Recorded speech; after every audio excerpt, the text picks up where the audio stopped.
Hello party people of the internet.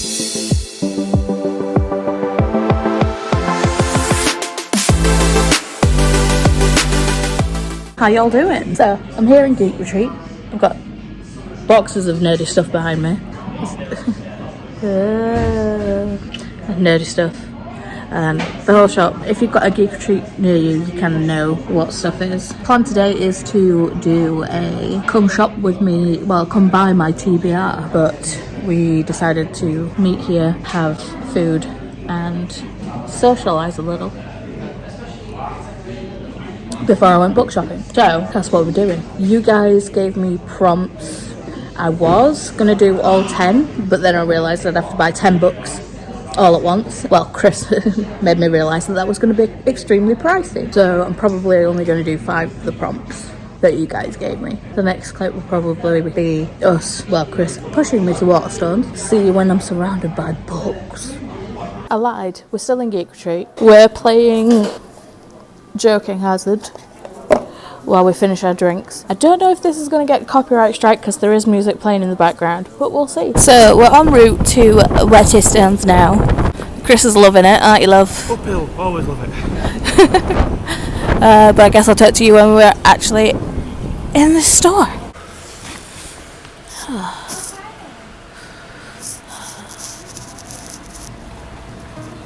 Ooh, but like a buy one get one half price.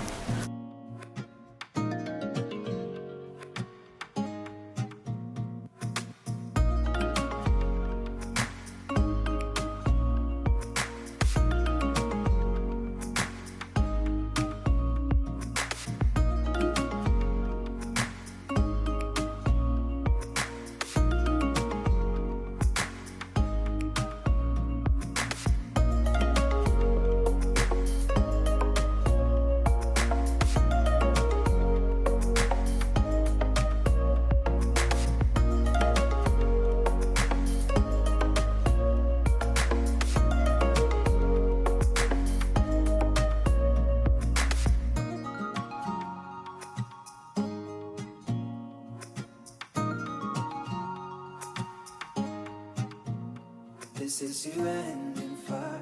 Science fiction fantasy. That's where we're needing to be.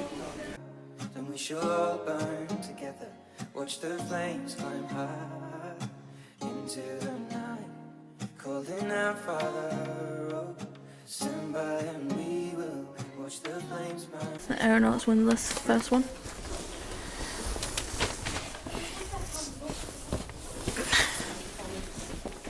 See, good floppy. So this is one for the prompt, backlist, author.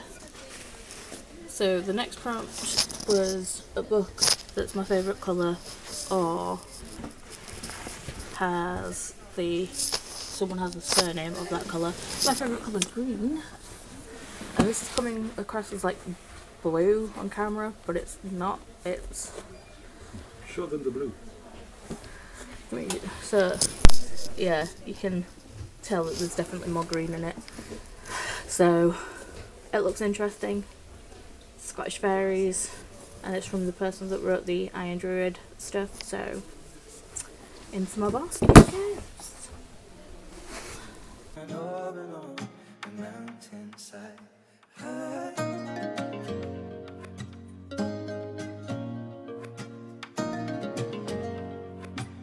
So, a lot of the books that I was wanting to get are not here. I'm very annoyed about it. The next prompt that you guys gave me was for a book with multiple birds on the cover. The only one that we managed to find with multiple birds on the cover that I would even remotely read is this one, and it's got 2 tiny birds.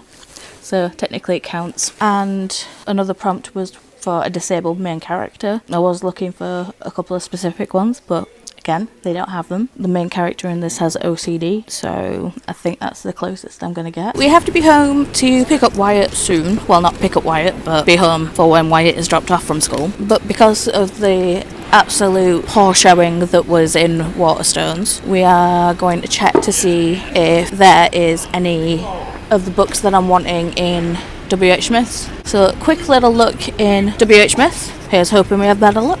Raise a glass of wine for the last time. Holding out, Father, oh, prepare as we will. Watch the flames burn over and on the mountainside. Desolation comes upon. So we're back home now. WH Smith's was also a bust. On the bus coming home, I bought 5 books. And I'm annoyed. It's not that there wasn't a decent selection at the bookstores that we went to. There just wasn't enough of a selection, and it felt like every book that I wanted was not in stock. I guess I'll carry on this TBR video tomorrow after the other books have been delivered, so I can tell you what the prompts were and all that stuff. So hopefully I'm in a better mood tomorrow. We'll see. Good morning. Don't know what time it is, but Amazon has arrived. So I gotta open it. See if I can do this one-handed. I don't know if you can hear White downstairs. Living his best life. Okay. Oh, and one of the books that I ordered was for Eamon McCall's book club.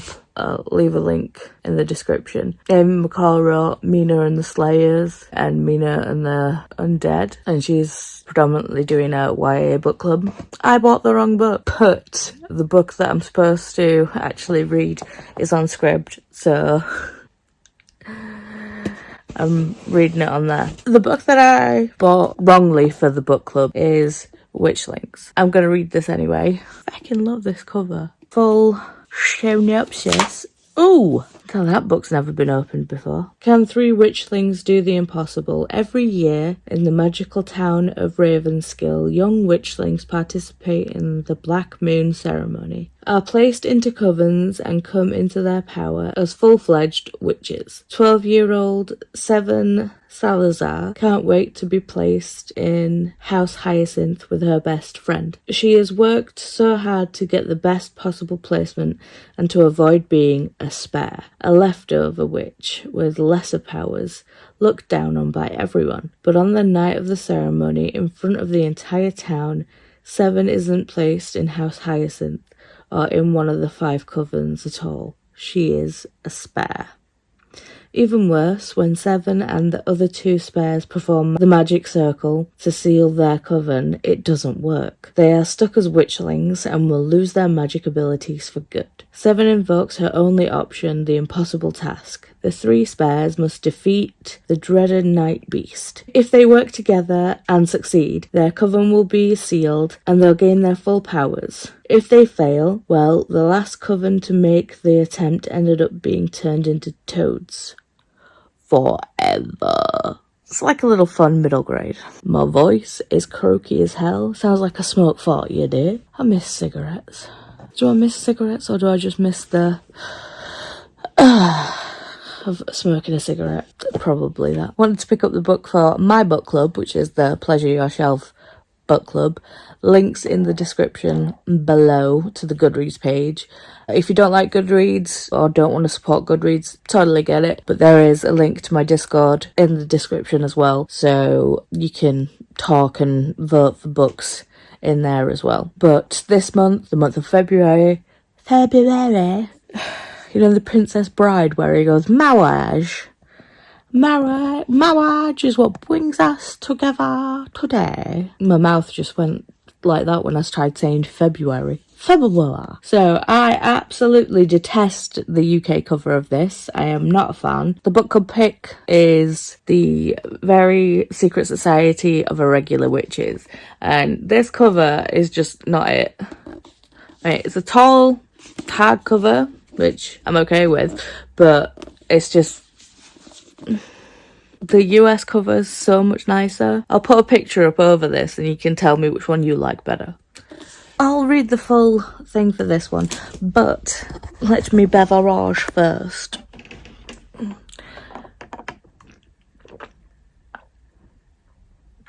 Gotta stay hydrated. Oh, in my hair, it's all faded out. I've got some lovely root hedge. But I'm getting it redone in April. Was going to do it in March, but I was like, shall I save money to actually get my hair done, or shall I buy some books? I chose books. So we are waiting an extra month to get my hair done. That's totally fine. I need to stop looking at myself in the viewfinder. And look at you. The synopsis for The Very Secret Society of Irregular Witches. As one of the few witches in Britain, Mika Moon... What a name. I like it. Mika Moon has lived her life by 3 rules. Hide your magic, keep your head down, and stay away from other witches. An orphan raised by strangers from a young age, Mika is good at being alone, and she doesn't mind it. Mostly. But then an unexpected message arrives, begging her to travel to the remote and mysterious Nowhere House to teach 3 young witches, and Mika jumps at the chance for a different life. Nowhere House is nothing like she expects, and she's quickly tangled up in the lives and secrets of its quirky, caring inhabitants. And with Jamie, the handsome, prickly librarian who would do anything to protect his charges, and who sees Mika's arrival as a threat.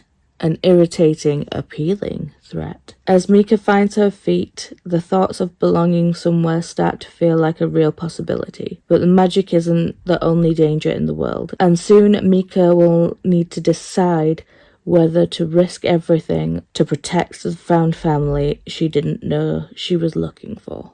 One of the other prompts was a new to you author, and I've put this on the book club poll several times because I'm really wanting to read it. Again, the US cover, so much nicer than the UK covers. I don't know what's going on lately. Normally I like the UK covers more, but Gwendolyn Christie, keep wanting to say Christie because of Gwendolyn Christie, but no, it's Christie, and it's Reluctant Immortals. Again, I'll put the US cover on top of this one, and you can tell me which one you like more. This one just sounds so fun. Chris is here with packages. Let me just move these out of frame because they're a present for somebody. I'd carry on talking about the books, but I can use what Chris has just brought me. I bought it, but Chris had to go pick it up. I bought myself a new... my arm's not long enough. New reading pillow. Because the one that my mum made me is very dense. And this one's all plushy. Excuse me a moment. Sketchy. That's nice. I love the one that my mum made me because it is very dense. So when you put it behind you, you know you're not moving anywhere. And that's good sometimes. But this one's... nice and skidgy. And it's fuzzy. And I bought some new bedding, which is fuzzy. Kind of like this teddy fuzzy texture. Because it's still cold over here. I like getting the fuzzy bedding. This one's like this, and then the other side's this. I like being cozy, okay? Seeing as I read in bed most of the time, I like comfy, snuggly things. Come at me. But anyway, talking about this. Get to lean back now. This is so much comfier. So I'll read you the blurb for this one. Los Angeles, 1967. Lucy Westenra and Bertha Mason, the forgotten women in Dracula and Jane Eyre, have been existing as undead immortals for centuries, unable to die and still tormented by the monsters that made them. Lucy has fought against Dracula's intoxicating thrall, refusing his charismatic darkness and her ensuing appetite for blood. Bertha Mason, the mad woman in the attic, is still pursued from afar by Mr. Rochester, who wants to add her to his collection of devoted female followers. Then Dracula and Rochester make a shocking return in San Francisco. To finally write their own futures, Lucy and Bertha must boldly reclaim their stories from the men who tried to erase them in this harrowing gothic tale of love, betrayal, and coercion. I've been wanting to read this one for a while. No matter how many times I put it on the poll, I don't care. I'm going to read it anyway. The last prompt that I chose was read a book with a disabled main character. Like I said, the Talia Hibbert one has a main character who suffers with OCD, but I was specifically looking for these two. You're Welcome, Universe by Whitney Gardner, and The Insignificant Events in the Life of a Cactus by Dusty Bowling. What a name. So I might as well read you the synopsis on these as well. I would read you the ones that I bought downstairs. In fact, I could probably bring it up on my Kindle. Hang on. When you realise turning your Kindle on and trying to do things is so much slower, so you just get your phone instead. But while I was going for my Kindle, I did pick up my hairbrush and brush my hair. At least I'm a little bit more presentable. Before I go into the synopsis of the 3 books that I bought yesterday, I'll tell you about these. You're Welcome, Universe. When Julia finds a slur about her best friend scrawled across the wall of Kingston School for the Deaf, she covers it up with a beautiful, albeit illegal, graffiti mural in an attempt to protect her friend's reputation. But when Julia's supposed friend snitches, the principal expels her and her mum sends her to mainstream school, where she is treated like an outcast as the only deaf student. Julia's only outlet is her art. She paints anywhere she can, but Julia soon learns that she might not be the only vandal in town. Someone is adding to her tags, making them better, showing off. Caught in a graffiti war, Julia must risk arrest to go toe-to-toe with her rival, or face losing the only piece of her identity that still makes sense: the insignificant events in the life of a cactus. Avant Green didn't lose her arms in an alligator wrestling match,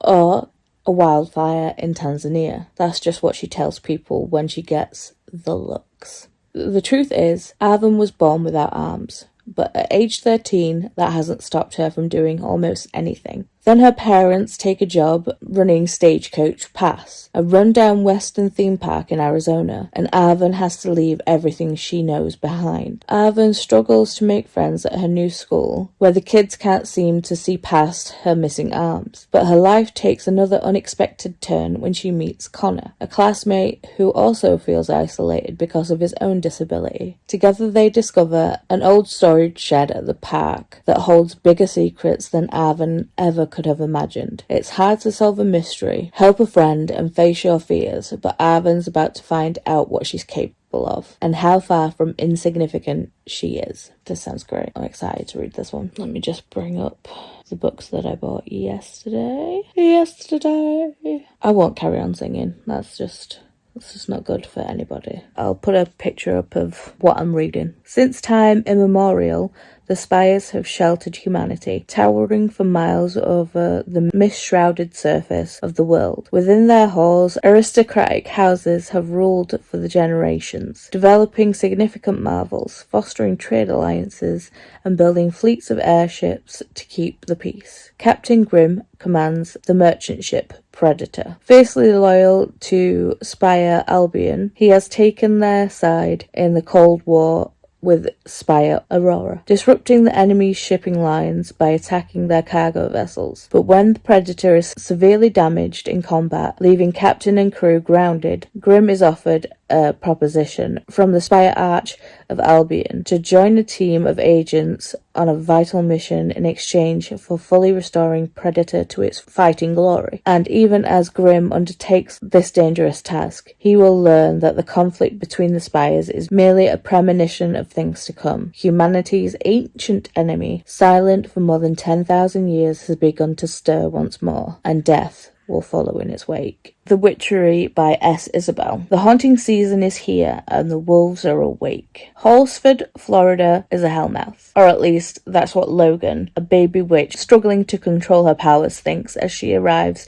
to the witch town to begin the school year at Mesmotus Coven Academy. She is immediately taken under the wing of the infamous Red 3. Iris is a death witch who wants nothing more than to break the town's curse. Jalia is one of the most powerful witches at the academy, but her thirst for power may lead her down a dark path, and Thalia, a talented green witch, is on the run from her religious family and a past that still haunts her. Fear and prejudice still fuel an uneasy truce between humans and witches, who are forced to work together when the haunting season begins and the wolves rise from the swamp to feed. With this approaching, 2 Hammersmith boys prepare to make their first sacrifice to the witches in exchange for protection. But as they become involved with the Memortus' witches' plan to end the wolves' reign of terror once and for all dangers lie in wait. The cost to break the curse may be greater than any witch or human could ever know.